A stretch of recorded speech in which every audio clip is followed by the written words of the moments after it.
কারণ গর্ভধারণের ঠিক পরে কিছু কিছু ফল রয়েছে যেগুলোকে খেলে কিন্তু বাচ্চা মিসক্যারেজের চান্স সবচেয়ে বেশি পরিমাণ থাকে।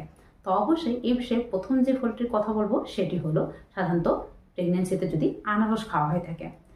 আনারস খেলে সাধারণত আনারসের মধ্যে এক ধরনের ব্রোমেলিন নামক এনজাইম থাকে বা উৎসেচক থাকে। এই এনজাইমটি আমাদের শরীরের মধ্যে যে ব্রোমেলিন রয়েছে তার পরিমাণ কিন্তু বৃদ্ধি করে দেয়, যার ফলে আমাদের কিন্তু মিসক্যারেজের চান্সও বেড়ে যায় বা বেবি কিন্তু গর্ভপাতের চান্স বেড়ে যায়। এছাড়াও কিন্তু আমাদের যে লেবার পেনটি রয়েছে সেটি কিন্তু সময়ের আগে অনেকটাই আগে কিন্তু উঠিয়ে দেয়, যার ফলে ওই যে বললাম ব্লিডিং হয়ে মিসক্যারেজ হয়ে যায়।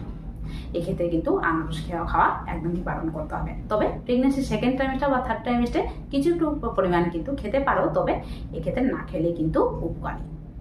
আরেকটি যেটি ফলটির কথা বলবো সেটি হলো প্রেগনেন্সিতে কাঁচা পেঁপে বা অর্ধপক্ক পেঁপে। সাধারণত প্রেগনেন্সিতে কাঁচা পেঁপে বা অর্ধপক্ক পেঁপে